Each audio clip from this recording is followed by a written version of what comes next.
Boa tarde, companheiros e companheiras, telespectadores da Causa Operária TV. Estamos de volta com mais um programa da Juventude Revolucionária. Esse é o programa das quintas-feiras aí, organizado pela Juventude do PCO, a Aliança da Juventude Revolucionária, que dá o nome ao próprio programa. Vamos falar aí das notícias mais importantes aí que concernem aí a juventude trabalhadora e a juventude estudante, né? Os dois, que hoje em dia, né, após o regime de golpe, é cada vez menor, né, essa diferenciação. E antes aí de apresentar aí os co-apresentadores do programa, vou fazer alguns pequenos anúncios. Primeiro, pedir aí para os companheiros curtirem e compartilharem o programa, que é a única forma que nós temos de divulgar a imprensa operária, né? A imprensa que é constantemente aí boicotada, é assim que funciona o capitalismo, né? Os grandes monopólios da imprensa burguesa fazem de tudo para impedir que as imprensas aí alternativas, as empresas independentes, como a Causa Operária TV, se mantenham e cresçam, né?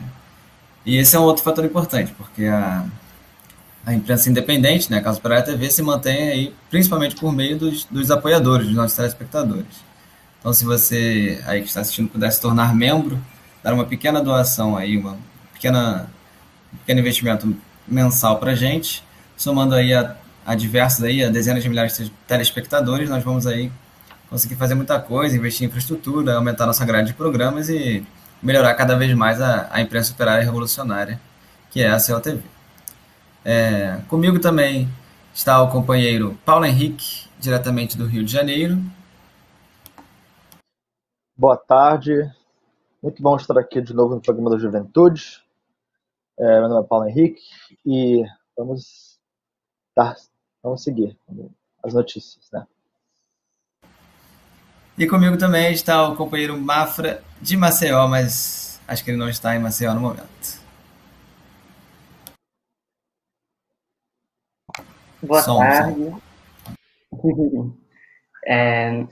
Meu nome é Mafra, Vitor Mafra. Realmente sou de Maceió, mas casualmente estou lá. E vamos continuar aqui. Então. Bom, então, companheiros, agora que nos apresentamos, vamos passar aí diretamente para a primeira notícia do dia, que não dá para fugir, né, do que concerne a juventude. A gente tem que sempre falar da questão da volta às aulas, né? A gente está vivendo agora no auge da pandemia, né? Não podemos falar que atingimos o fundo do poço, porque a gente está cavando e o poço vai ficar cada vez mais fundo, mas a gente está no ponto mais fundo que a gente já atingiu. Batemos aí diversos recordes essa última semana e temos aí agora, batemos um recorde de mortes com quase 2.000 mortos oficialmente, 1906, se não me engano, quase 2.000. Batemos aí o recorde de média móvel de mortes e ultrapassamos os Estados Unidos. Ou seja, de acordo com essa categoria aí, o Brasil é o pior país do mundo em relação ao coronavírus. É o país aí que o vírus mais se alastra e que está mais morrendo gente no mundo inteiro. Então, pensando bem na situação, né, que na verdade a gente já sabia que ia acontecer, não é nenhuma novidade. A pandemia, já qualquer pessoa aí minimamente prestasse atenção na realidade, perceberia que o crescimento da pandemia seria cada vez maior se o governo não fizesse nada, que foi o que aconteceu. E agora, visto que a situação está crítica, eu queria comentar rapidamente sobre a campanha da imprensa para a reabertura das escolas. A gente vem vendo essa campanha aí desde o ano passado, mas recentemente ela tem ficado muito ridícula, né? Porque a situação está muito absurda. Então, para você justificar essa reabertura presencial das aulas, você tem que fazer alguns malabarismos, né? O último que eu estava vendo foi um debate que aconteceu na Rede Globo com aí uma especialista, os grandes especialistas científicos, né, em epidemiologia e uma educadora do Instituto Alana. E a primeira pergunta que foi feita aí pela população foi: bom, como é que a gente vai abrir as escolas se está no auge da pandemia? Foi mais concreto ainda. Se ano passado, que estava melhor, não abriu as escolas, por que vai abrir agora? Não tem que esperar a vacinação em massa? Que é a política da AJR, a política do PCO, né? Você vê que a nossa política aí tá na boca do povo mesmo, é o que a população está pensando, porque é uma coisa não muito relativamente óbvia, né? E aí a resposta aí da especialista é: não, falar em segurança é uma coisa difícil, não existe segurança no Brasil, a pandemia está rolando, as pessoas vão se contaminar, então a gente não tem que não abrir as escolas, a gente tem que resolver o problema da pandemia. Se você resolve o problema da pandemia, você resolve o problema das escolas. Aí, Ou nada. aí você fica a questão, né? Fica a questão. Como é que você vai resolver o problema da pandemia sem investimento massivo em saúde, sem a vacinação em massa e abrindo as escolas, que vai aumentar a pandemia? É um negócio completamente absurdo, uma maluquice aí que a imprensa faz para tentar convencer as pessoas de que é possível abrir as escolas.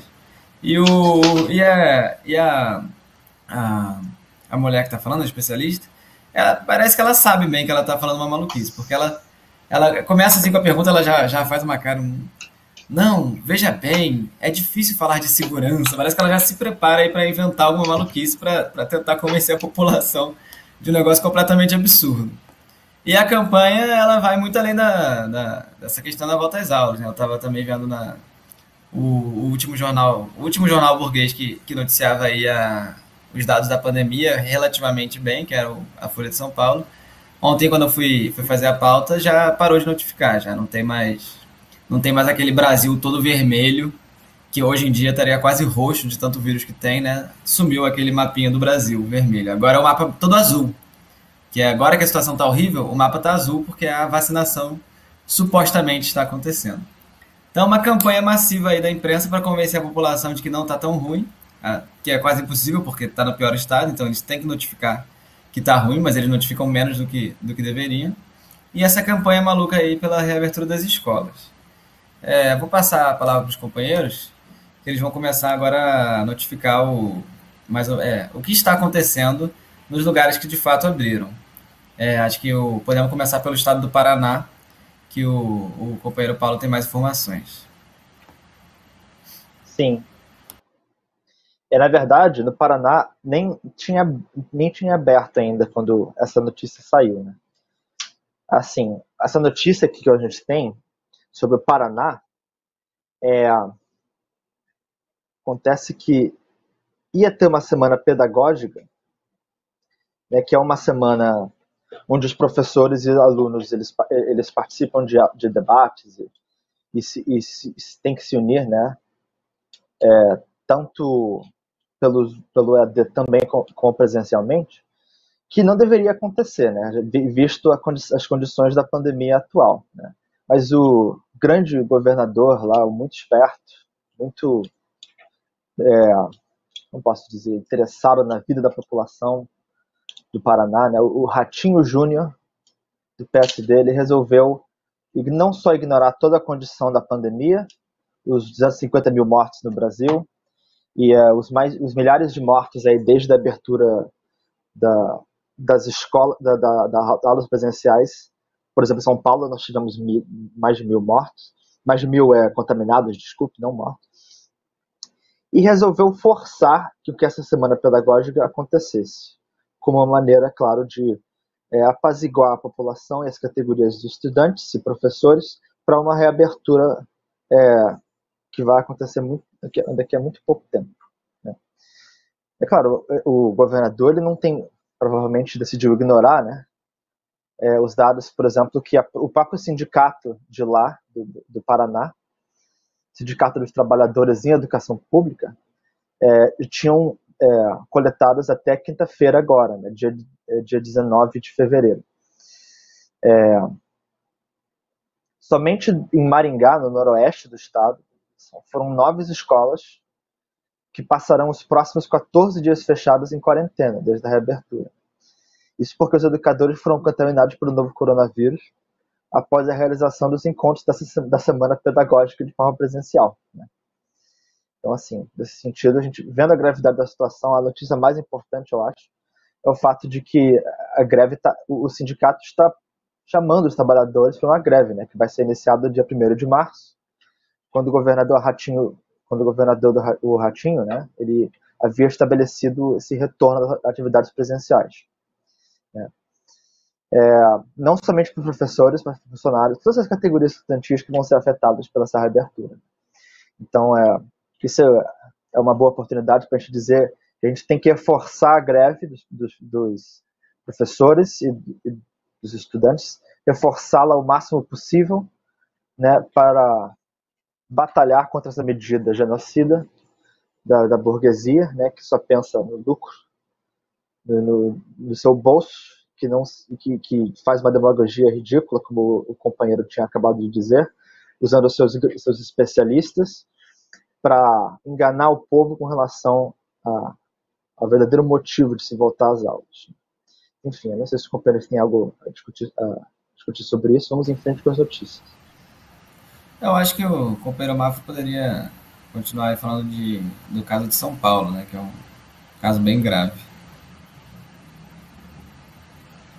Gente, em São Paulo a situação tá uma coisa bem tensa, né? O grande governador científico, São João Dória, ele, mesmo com a vacinação em massa produzida pelo Brasil, né, com 3,70 e poucos por cento aí vacinados, o grande governador já decretou aí a volta às aulas, e nesses poucos meses aí que as aulas voltaram, mais de 1.000 casos foram registrados de pessoas com Covid infectadas dentro das escolas. Foram 1.045 casos entre estudantes, professores, técnicos do colégio, pessoal que cuida também da faxina, e todo esse pessoal, 1.045 casos, né, em 548 escolas. E o Dória, inclusive, tinha prometido semanalmente divulgar informações, né, sobre casos de contaminação nas escolas, mas ele também não fez, como um bom governador que também não fez, né? E isso são só o número de pessoas contaminadas, né? Até o dia 16 eram só 741, e agora a gente já está em 1.045. E isso sem contar ainda que o caso dos professores também que estão morrendo por causa disso. Teve um caso no Vale da Paraíba, da professora que morreu também de Covid. Foi nesse último sábado, no dia 20, a Maria Tereza Lourenço. Ela era da Escola Estadual de Caçapava, no Vale da Paraíba, e ela morreu de Covid, né? Foi contaminada logo depois de voltar às aulas, em fevereiro. Teve também a professora Rafaela Cardoso, que estava grávida de 8 meses. Teve o pedido de trabalhar em casa, inclusive foi negado, né? E em São Paulo tá uma coisa horrível, assim, porque desde dia 16 para cá aumentaram pelo menos quase 300 casos também da Covid. Mas, por aí. E todas essas 548 escolas que tiveram caso de contaminação, 456 foram da rede estadual, 14 da municipal e 271 da rede particular. E esses dados todos comprovam que, muito pelo contrário do que o governador científico aí fala, não só São Paulo, né, mas o país todo não tem nenhuma estrutura para conseguir voltar às aulas, na verdade. Tiveram 14 escolas fechadas, né, por decorrência disso já. E a demagogia que eles fazem também é aquela coisa bem, bem escatológica, né, como a gente vem vendo aí, que não podem parar as aulas, que isso vai afetar o estudo das pessoas, que eu não sei o que pode ser mais importante, né? A vida dos professores e estudantes ou o dinheiro no bolso deles, né? Porque isso tudo aí foi feito por pura pressão financeira também. As escolas particulares perdendo dinheiro com isso, e elas não podem parar de perder dinheiro, né? Para isso só tem que morrer algumas pessoas. Acho que é isso. Exatamente. Eu acho que eu vou. O Mafra mais pra frente pode comentar uma notícia sobre o Conselho Nacional de Secretários de Educação, mas eu vou falar um pouco sobre São Paulo também, porque a Ana Clara, a estudante, né, a Ana Clara, foi aí possivelmente a primeira vítima do Covid dentro dos estudantes no estado de São Paulo, né? Não temos aí só professores morrendo, como também alunos. Foi uma aluna aí do 8º ano, da escola estadual escritora Raquel de Queiroz, em Campinas, que faleceu aí devido a complicações com a Covid-19, mostrando que a doença aí, o Covid, que há um tempo atrás, ou algum tipo de senso comum, né, indicaria que a juventude não está sob risco, a gente não tem tanta chance de ter quadro de complicação. Primeiro que o vírus ele se desenvolveu aí, já tem variantes que afetam mais a juventude. Segundo que são 50 milhões de pessoas, né, indo para as escolas. Então, é impossível você não ter aí uma quantidade enorme de 50 milhões de alunos, de jovens e principalmente, né, crianças e jovens indo para as escolas. Então não tem como você não ter uma quantidade aí de jovens e crianças que vão morrer devido às complicações do Covid, porque por causa dessa política aí genocida, essa política monstruosa sendo imposta aí pelos governadores, né? Que é bom lembrar, não é uma política do Bolsonaro em si, porque a maior parte das escolas é estadual e municipal, é uma política aí dos supostos democratas, científicos, a mando aí dos bancos internacionais, como a gente já noticiou várias vezes, é quem de fato está por trás da volta às aulas. E você vê aí que o desenvolvimento dessa política ele gera uma das argumentações absurdas dos próprios governadores, né? Então, no estado de São Paulo, que a gente tem esses 1.000 contaminados, algumas mortes de professores, a morte dessa estudante de Campinas, o funcionário do governo Dória, que relacionado aí à contingência da Covid, é o cara que está responsável por conter o Covid, ele noticiou que a última coisa que será fechada no estado de São Paulo são as escolas. Você vê aí o nível de monstruosidade, né? Porque eles estão dispostos aí, a princípio, a fazer até lockdown. Em Araraquara fecharam até comércio. O pessoal estava até com dificuldade de comprar comida, de se alimentar. Mas pro governo Dória, a última coisa que serão fechadas são as escolas. E aqui no Rio de Janeiro a mesma coisa. O prefeito golpista Eduardo Paes, do DEM, Partido da Ditadura Militar, ele impôs agora medidas restritivas, estava vendo, notificou hoje, né? Vai ter algum tipo de lockdown aqui, não é uma coisa muito de verdade, mas vai ter um toque de recolher, sim, vai aumentar a repressão. E ele deixou bem claro, as escolas continuarão, elas serão sempre as primeiras a abrir e as últimas a fechar. Você vê o nível de disposição que a burguesia tá para manter as escolas abertas, né? É um negócio que eu fico impressionado. Eu não achei que ia chegar nesse nível. Mas você vê que o gasto, né? A perda de lucro que tem, se você fechar as escolas, é gigantesca, senão não teria essa pressão aí. A estimativa no passado foi de 1,5% do PIB mundial.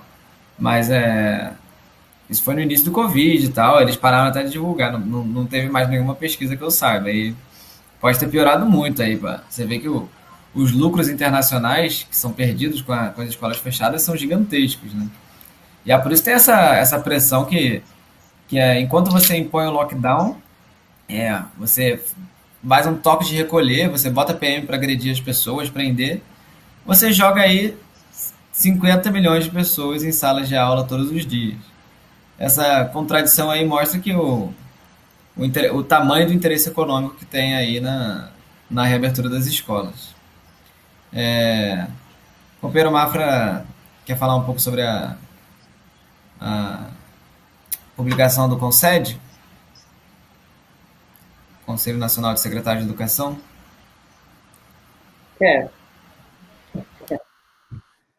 Sim, também teve esse caso do CONSED, né? Foi o seguinte, eles se manifestaram depois de um dia quando o Conselho Nacional de Secretários de Saúde pediu a suspensão do funcionamento das aulas.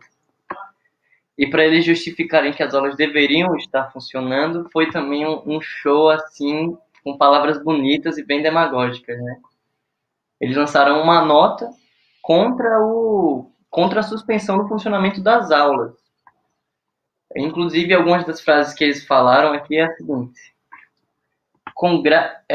que isso pode causar graves prejuízos para a aprendizagem e para os aspectos socioemocionais dos estudantes. Outra coisa que eles falaram também, é bem escatológico. Outra coisa que eles falaram também foi isso aqui, ó.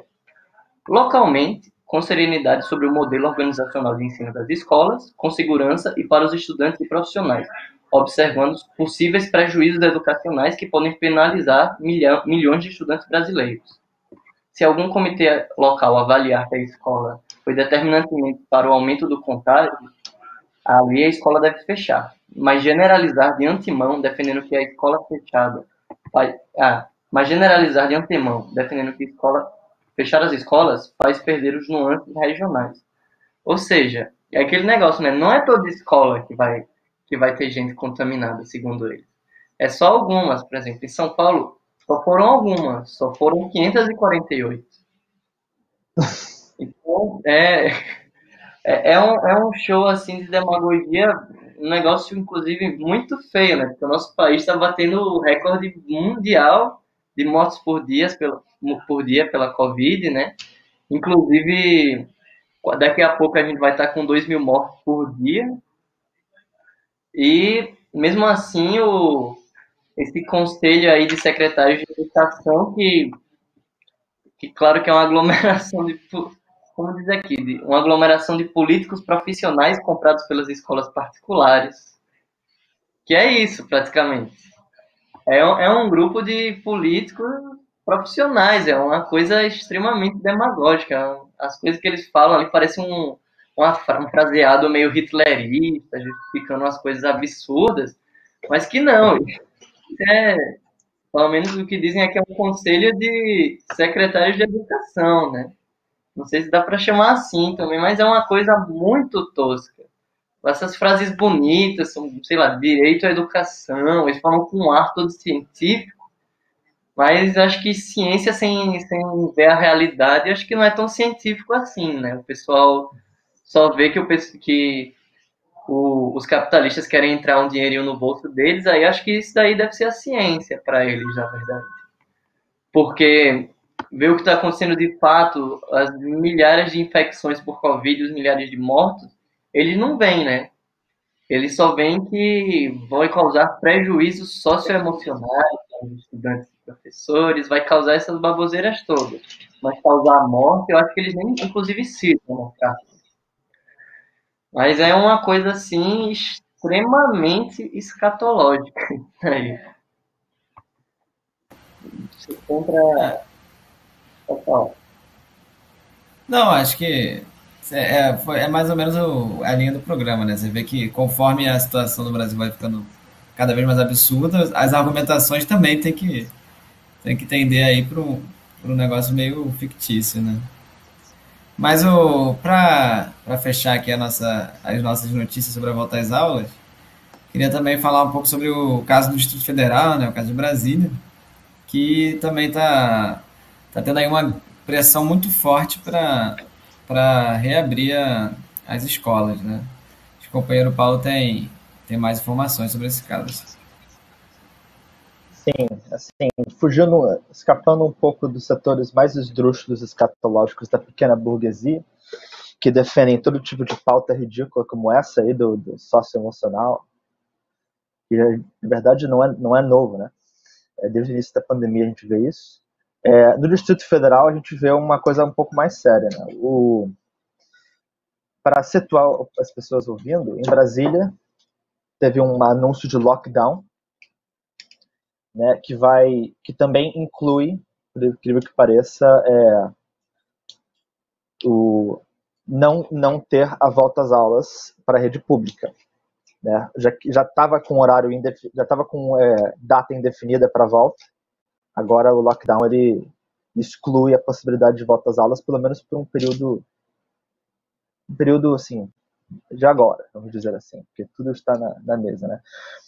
O próprio Ministério Público, né, do DF e territórios, né, Ministério Público do Distrito Federal e territórios, nessa terça-feira agora, 2 dias atrás, ele recorreu à justiça para pedir a volta imediata das aulas presenciais na rede pública. Nenhuma outra condição desse lockdown foi posta em questão, é claro, apenas a volta às aulas, que tem que estar na mesa, tem tem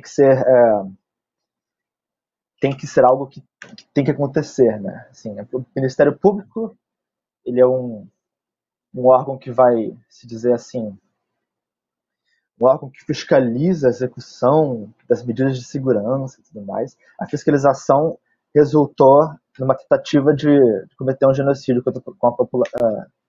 contra a população, né, na tentativa de reabrir as aulas na rede pública do DF, né, o mais cedo possível. Assim, você já tem vários elementos da luta estudantil, da luta dos professores, da greve dos professores lá em Brasília, que já estão criticando severamente essa tentativa aí do Ministério Público, que é uma tentativa da burguesia, é uma manifestação aí do apoio que a burguesia dá a quem defende essas medidas, é uma manifestação das necessidades da burguesia, portanto, né? Se posicionando contra, né? Dizendo assim, mostrando como é que é a realidade, né? Uma pessoa, por exemplo, está falando que vários estudantes do DF moram na periferia, em volta, né? Eles não têm plano de saúde, né? A gente até, ano passado, eu lembro que a gente divulgou bastante a questão do plano de saúde, e até ano passado, eu não acho que tenha melhorado 2021, com certeza, provavelmente piorou bastante, 75% da população não tinha nenhum plano de saúde, né? Então, assim, você vê que a situação agora não está nem um pouco melhor. Quando você abre as escolas, você aumenta a circulação de gente, que é justamente o que a burguesia quer. Ela quer tentar apaziguar a queda do PIB que aconteceu devido à pouca circulação, que é o motivo que eles querem, então, com tanto esforço, assim, voltar às aulas presenciais, né? Agora, o que resulta isso no meio estudantil? Você tem pessoas jovens que vão circular mais, agora com as novas cepas que atacam jovens também bastante, e aquelas notícias que a gente já mostrou aqui sobre jovens morrendo, você vai ter mais jovens circulando, possivelmente pegando Covid, voltando para casa com suas famílias, por causa do tempo de incubação do Covid. Isso demora um pouco, você pode contaminar outras pessoas sem demonstrar sintomas. É um genocídio, é o que a gente vem falando. A gente clica na mesma tecla porque, infelizmente, nós não estamos exagerando. É realmente um genocídio da população. Claro, em São Paulo, por exemplo, a gente já denunciou aqui, você viu que 548 escolas foram fechadas, e já tiveram mais de 1.049 casos em 10 dias de abertura? 15 dias de abertura? De Covid, né? Assim, só em São Paulo. É uma coisa ridícula. Assim, não é possível se aceitar isso. E, é claro, a gente vai falar como o pessoal dos sindicatos dos professores, né? Ou então dos sindicatos dos professores, do Sinpro também. Lá no DF, a gente tem que fomentar e aumentar a greve dos professores em todo o Brasil, né, para se opor a essa bobagem ridícula e esse genocídio aí organizado da população. Passa a palavra aí para os companheiros discutirem. Eu vou citar aqui os companheiros dos comentários da nossa transmissão, né? Dar uma boa tarde aí pro Daniel Santana. Perguntou quantos professores, 100 professores morreram. Acho que ainda não chegou nesse número, mas o número que a gente tem é que 468 pessoas morreram no estado de São Paulo anteontem, né? Bateu um recorde. Então, se a Covid continuar nesse ritmo aí, não vai demorar para chegar aí em 100 mortes de professores. Boa tarde, Arthur Freitas. E agora os companheiros aqui, eles pegaram diretamente o próximo tema que a gente conversar, né? Que é o companheiro... Boa tarde, companheiro Paulo Amaro Ferreira, né? Perguntou aonde está a Uni. E o companheiro Ernesto Abdala Filho, boa tarde também, falou, Uni, refém do PCdoB. E o companheiro agora, Daniel Santana, também perguntou sobre a Uni, fazendo campanha pela volta às aulas presenciais. Exatamente, né? Você vê aí que é interessante porque você vê a situação terrível que vivem os estudantes e a pergunta vem rapidamente. Mas cadê a Uni? Cadê a UBS? O que eles estão fazendo? Bom, Mafra, o que a Uni e a UBS estão fazendo? Então, eu estava vendo isso também, eu achei muito engraçado, porque eu poderia falar que a Uni não está fazendo nada, que já seria ruim, mas é um negócio bem mais embaixo do que isso. Não é que a Uni só não está fazendo nada, como declarou abertamente o apoio à volta às aulas presenciais nas escolas e universidades, seguindo totalmente a política da direita, né? Inclusive, o que não é muita novidade, tendo em vista que é um órgão dirigido pelo PCdoB, que eu creio que seja pelo menos um dos partidos da esquerda mais direitistas.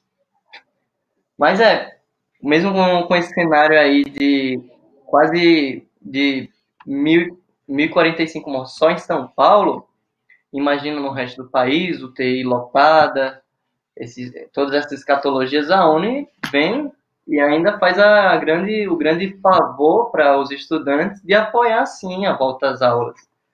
Claro que com todo o apoio de especialistas científicos da saúde para nos ajudar. Provavelmente esses mesmos especialistas do Dória, né, que ajudaram bastante, como a gente pode ter visto aí no número de pessoas infectadas em São Paulo. Mas mesmo assim a ONU ainda vem e exige, né, a volta às aulas com aquela segurança, mas coisa que a gente não deveria nem acreditar mais, né? Eu acho, inclusive, uma grande hipocrisia da ONU estar defendendo essa volta às aulas, porque eu lembro muito no ano passado, a gente aqui do PCO querendo fazer manifestação, ir para a rua, e eles fazendo o quê? Não, fica em casa, não fica em casa, não pode sair de casa. Aí agora, eles querem que a gente volte às aulas, e também defendem aquela mesma política da extrema-direita, né? Que não, só pode sair para casa para trabalhar e ir para aula. Agora, fazer aquele lockdown, que é o meio lockdown, né? Que de dia todo mundo lota o metrô, lota o ônibus, lota as escolas, e de noite, de madrugada, não pode sair ninguém, né? E, com certeza o problema da pandemia não é a má gerência do governo, a má gerência de todas essas instituições. O problema é o povo, o cara que foi lá tomar aquela cervejinha no bar, o cara que saiu de madrugada para comprar um remédio, uma carteira de cigarro. Isso daí que é o pessoal que é o problema verdadeiro da pandemia. É o pessoal que faz festa com cada um. Não é o pessoal que está sendo obrigado a ir para a aula. A culpa não é do governo, a culpa é do povo, né? A política realmente bem esquerdista da ONU, que a gente pode ver aqui. E com certeza, hoje em dia já virou um apêndice do bolsonarismo, né? Com essa política aí. Política de defender a volta às aulas é a mesma política que a esquerda pequeno-burguesa está querendo colocar para o resto da esquerda e para a classe operária. Não é ter uma política independente, ter uma política de luta. Não, a política vai ser a política da direita. Se a direita falar ir para as aulas, a gente volta para as aulas, não tem problema. Agora, lutar contra a volta às aulas, fazer greve, isso é absurdo, isso não pode. Como a gente pode ver aí, né? Quem já participou aí de assembleia junto com esses grandes combativos companheiros da ONU, sabe como é que eles são bem a favor da greve, como eles nunca sabotam, o pessoal já sabe, né? Esse negócio de lutar de verdade não tem agora. Seguir a política de fascista, igual Dória e Bolsonaro, é bem mais fácil para eles. O burocracia estudantil está sempre aí ajudando bastante na luta dos estudantes, como a gente pode ver aqui, né? Só que não, infelizmente. Essa é a política da ONU aí para os companheiros que estavam perguntando, e eu acho que foi uma grande decepção para os que perguntaram, achando que a igreja está fazendo alguma coisa. Eu acho que você lembrou bem da política da ONU no ano passado, porque eu lembro também que eles falaram assim: não vamos lutar contra o EAD, que era uma pauta que a gente estava lutando. A gente ainda luta contra o EAD, né? Não podemos fazer greve contra o EAD, o ensino à distância. Não podemos lutar. Porque a alternativa é a volta às aulas. Se a gente. Ou é EAD ou a volta às aulas, tem que ser EAD. Mas agora eles apoiam a volta às aulas, né? Então, assim, você vê que exatamente a burguesia naquele momento estava atendendo para o EAD. Eles foram lá e apoiaram o EAD. Agora tende para a volta às aulas. Estão lá e apoiam a volta às aulas. Eles estão completamente a reboque da burguesia. Aliás, a última carta que eles emitiram, a gente citou no último programa, que eles falavam: a volta às aulas é urgente. Ou seja, basicamente aí um apêndice da burguesia do imperialismo, não tem nada, não tem nenhuma defesa real dos estudantes, os estudantes aí precisam se mobilizar, precisam derrubar aí essa direção encastelada na Uni que não defende em nada os estudantes e a juventude. Né? Tem que reconstruir a Uni completamente pela base para se tornar de fato uma organização do movimento estudantil, uma organização de defesa dos estudantes. Mas é bom falar mal da direção da Uni, a gente gosta, mas vamos passar aí para a próxima pauta, que é a nossa pauta principal. A questão da repressão que voltou aí à tona nessa última semana. Temos aí o nosso, como está no título, né, abaixo AI-5 nas universidades e nas periferias. Vamos começar aí com a questão das periferias. Como a gente vem falando aqui, né, que existe a implementação do lockdown. Você só pode trabalhar e estudar. Aqui que você não pode fazer? Bom, você não pode ter lazer, você não pode fazer mais nada além disso, né? E é isso aí que o governador fascista Dória está impondo em São Paulo. Acho que o companheiro Mafra tem aí informações sobre a situação aí do estado de São Paulo. Tenho também que aqui já é o outro lado, né? Enquanto o pessoal pode voltar a trabalhar na escola, pode voltar a estudar, pode voltar a pegar metrô, o que não pode é ir para o baile funk, porque esse também provavelmente é o problema da pandemia, né? Hoje em dia, o problema não é a má administração do governo, o problema é o povo, como a própria ONU aí deve concordar também com o que eu estou falando aqui. Mas pelo que eu estou vendo aqui, ó, tiveram pelo menos 500 pancadões e festas nas periferias que acabaram do jeito que a polícia sempre acaba as coisas, né? Bala de borracha, spray de pimenta e gente presa. Então, foram esses 500, né? Fecharam 11 estabelecimentos, aplicaram 22 multas e alguns outros também teve gente até que foi pega em flagrante, né? Flagrante de estar no baile funk, né? Um crime hoje em dia no Brasil, de fato. Isso demonstra também que a política do Dória não tem nenhuma força, na verdade. Porque o pessoal pode trabalhar, pode estudar, é praticamente obrigado a trabalhar, porque ou a pessoa pega Covid e morre de Covid ou morre de fome. Então, o pessoal pode fazer isso tudo, mas não pode ir para o pancadão, não pode ir para um baile funk lá na periferia, que a polícia vai lá e desce a bala, desce o spray de pimenta, né? Porque essa é a política da extrema-direita, no final, a política científica do Dória, né? A bala de borracha científica. Então, pelo menos isso daqui é o que a gente está vendo. Isso aconteceu aqui em São Paulo, esses pancadões foram fechados, com muita gente provavelmente apanhando da polícia, gente tomando spray de pimenta na cara, e não acontece só aqui não, esse caso é nacional. Eu tinha inclusive denunciado uma vez no DCO também os casos que aconteceram lá em Alagoas, que foi praticamente as mesmas coisas. Enquanto eu, pelo menos, via os ônibus lá todos lotados, via o local de trabalho lotado, gente no centro, quando, por exemplo, o pessoal da praia ia fazer um luau na praia, aí a polícia ia reprimir, expulsava todo mundo, porque o problema realmente não é a população sendo obrigada a trabalhar e estudar.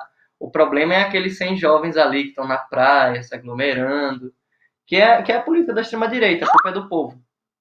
A culpa é sempre do povo e a culpa nunca é dessa burguesia safada que está obrigando o povo a trabalhar, a estudar presencialmente, né? Enquanto isso, o pessoal pode fazer tudo menos ir se divertir. A pessoa pode...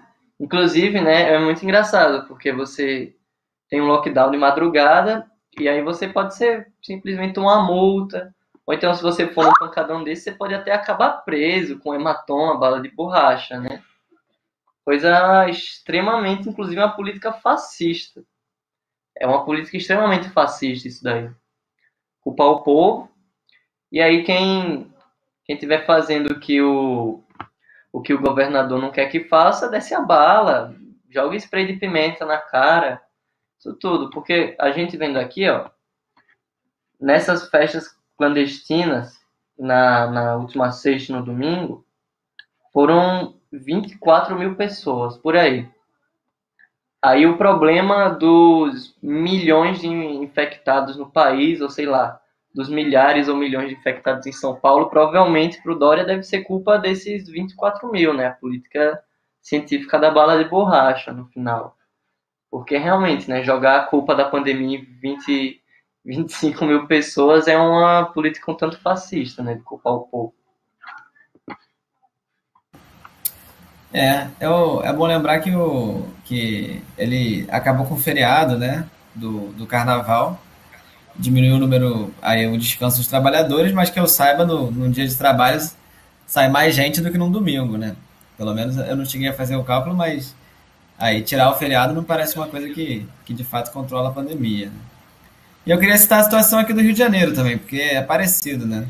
Só que aqui o caso não, é um pouco mais grave. É parecido. A PM, a Polícia Militar aqui do Rio de Janeiro, a polícia que mais mata no Brasil, talvez no mundo, mata 5 pessoas todos os dias, de acordo com os números oficiais. Ela prendeu, ela emitiu mandato de prisão, pediu prisão dos MCs aqui, os famosos que tocam funk, que produzem música de funk, né? MC Pose, Marquinho do Jaca, Negão da BL, e mais 11 por fazerem festas. Então agora você ser um músico que participa aí, que tem uma participação importante na organização da festa, porque você é a pessoa que está tocando, você está sujeito à prisão. É claro que não é se você for um músico aí, um pianista aí de música clássica e tal, isso não é exatamente o pessoal que é preso. Quem é preso é o MC Pose, o Marquinho do Jaco e o Negão da BL, né?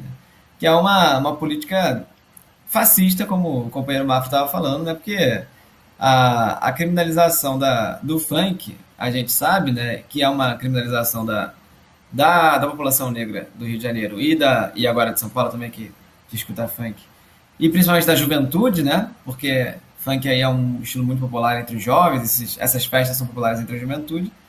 É um processo antigo de repressão. A gente viu aí o caso do massacre de Paraisópolis, né? Aquela monstruosidade. E a Covid agora é usada aí de justificativo para reprimir a população, que é exatamente isso, né? É uma justificativa fajuta para reprimir a cultura popular e por esse meio reprimir mais ainda a população. Teve o caso também do Salvador da Rima, o MC Salvador da Rima, que tem um vídeo, né? Esse foi agredido pela polícia, invadiu a casa dele sem mandato e agrediu e saiu aí, saiu um vídeo, dá para procurar depois, a gente não chegou a separar aqui, mas mostra aí o autoritarismo da PM, né? A repressão fascista da PM, e é só mais um indício aí de que a PM tem que acabar, né? Essa força de repressão fascista que só serve para agredir e matar a população não deve existir, né? É a maior inimiga da população negra diretamente no Brasil, né? E também, como eu acabei de citar, uma grande inimiga da juventude, que é um dos principais focos aí de repressão da PM, né? O jovem negro aí é um dos principais alvos da Polícia Militar, que é bom lembrar, em 3 anos assassinou quase 2.500 crianças no Brasil. Uma monstruosidade fascista que existe e que setores da esquerda não aceitam aí que ela deveria terminar. Então, essa é a repressão, né? A juventude se aproveita o Covid para reprimir mais ainda a juventude, como justificativa o lockdown, né? Em tese seria para cuidar da Covid da população, mas evidentemente não é. É para reprimir o povo. Mas a gente está com o tempo terminando e a gente deveria falar da repressão das universidades, né? Teve aí uma notícia bem importante, aliás, que o MEC, o Ministério da Educação do governo Bolsonaro, ele soltou aí uma declaração extremamente autoritária, basicamente proibindo manifestação nas universidades federais, né? Que hoje em dia é uma coisa meio mais confusa, porque não está tendo aula, em quase todas não tem aula presencial, mas que é uma investida fascista aí em cima do movimento estudantil e do movimento dos educadores, né? É uma investida fascista em cima disso. O companheiro Paulo poderia comentar sobre esse caso. Bom, sim. Então, isso trata-se de um ofício que o MEC divulgou, né? Ele enviou, na verdade, esse ofício pelo meio da Rede de Instituições Federais de Ensino Superior, o IFES, né? Aos dirigentes das universidades federais em geral, né? Isso aconteceu em 7 de fevereiro, meio despercebido, sim. Esse ofício, ele ordena providências a serem tomadas para prevenir e punir atos político-partidários nas instituições públicas federais de ensino, né? Esse ofício ele é baseado numa orientação de 2019 do Procurador-Chefe da República em Goiás, que é o Ailton Benedito de Souza, que foi enviado ao MEC, né? Esse ofício de 2019, essa orientação de 2019 do Procurador-Chefe, ela diz o seguinte, vou ler só essa aqui para a gente ter uma noção, porque o nosso tempo está curto agora. São públicas e notórias as ocorrências de diversas manifestações de natureza político-partidária nas instituições de ensino do Brasil, que culminam, a miúde, na paralisação das atividades escolares. O que significa isso? Que é um dano ao patrimônio público, que é um prejuízo ao calendário estudantil, que é uma intimidação dos estudantes e funcionários, os pelegos, né? Invasão ou ocupações de prédios por supostos estudantes e outras pessoas, ou seja, manifestante não é nem estudante, ok, então, é um alvo, né? Bem como integrantes de movimentos sociais, em protesto contra diversas ações do governo federal, etc. Conclui-se, pois, que são ilícitos atos políticos partidários mediante o uso de patrimônio material e imaterial. Por exemplo, espaços físicos, equipamentos, redes de comunicação, ou seja, se você usar qualquer coisa na universidade, se você tentar fazer uma ocupação, ou se você tentar usar o espaço público da universidade pública para protestar contra uma ação genocida do governo, por exemplo, você vai ser preso, porque isso não é legal mais, senão você não pode fazer isso, né? Assim, nós tivemos um caso já na Universidade Federal de Pelotas, né? Foi recente. Agora, teve o Pedro Halal, que é o reitor eleito da Universidade Federal de Pelotas, ele fez um vídeo ao vivo, em janeiro, né, na conta da universidade, no sentido que ele fez do espaço universitário, usando câmaras que eram públicas, né, da universidade.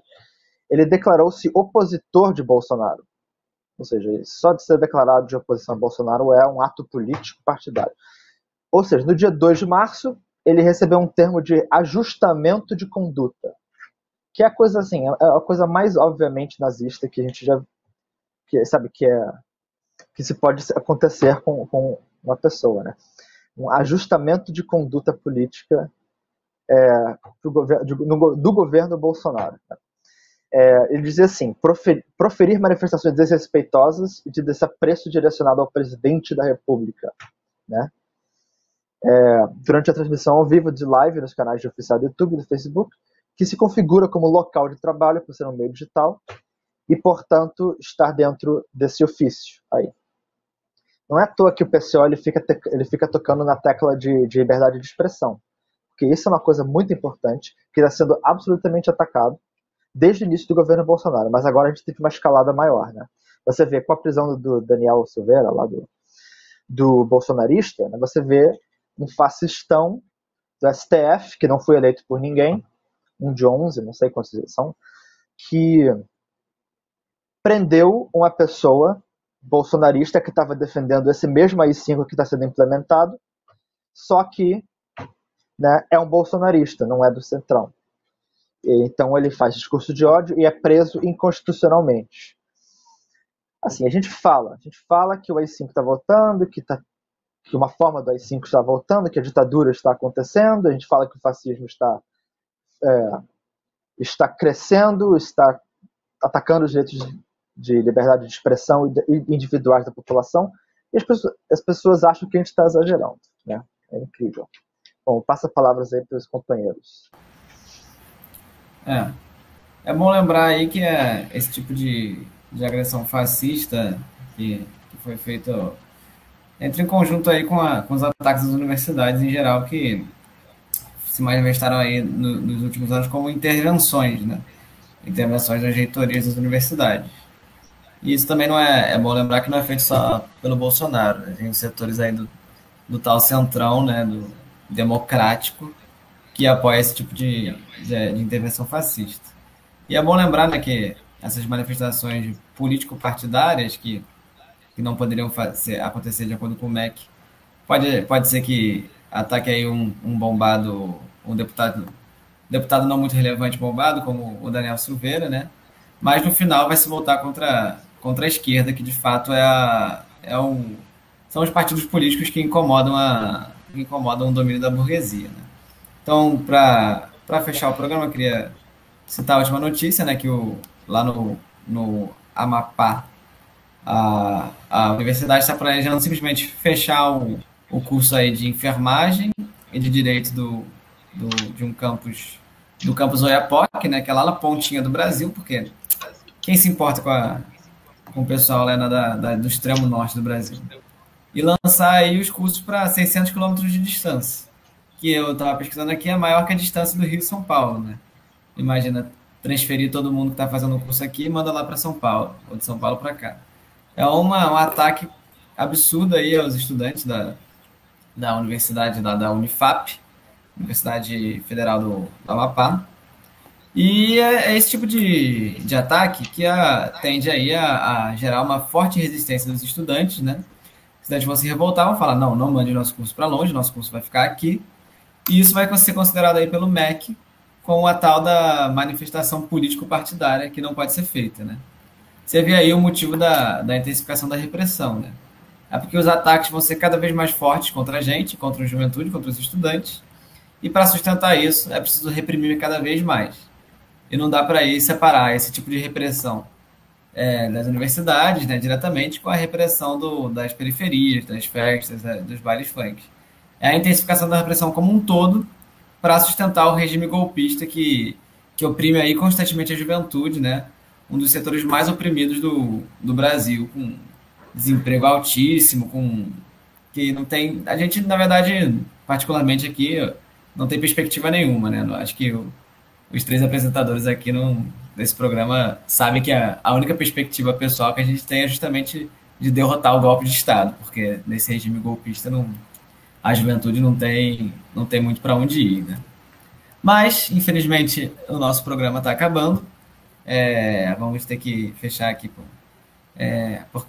para dar lugar aí ao próximo programa das 15 horas. Vou passar a palavra para o companheiro Paulo se despedir.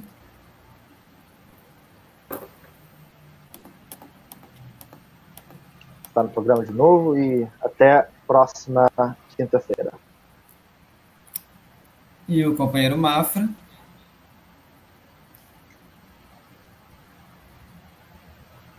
Foi muito bom estar aqui hoje, denunciando patologia. E é isso, até o próximo programa que eu for convidado. Boa tarde a todos os companheiros e companheiras que nos assistiram. Eu sou Vinícius Rodrigues, aqui do Rio de Janeiro. O programa da JR da Juventude Revolucionária volta na semana que vem, às 14 horas, com as notícias da semana aí que concernem a juventude trabalhadora e estudantil. O programa vai ficando por aqui. Um abraço a todos. Tchau, tchau.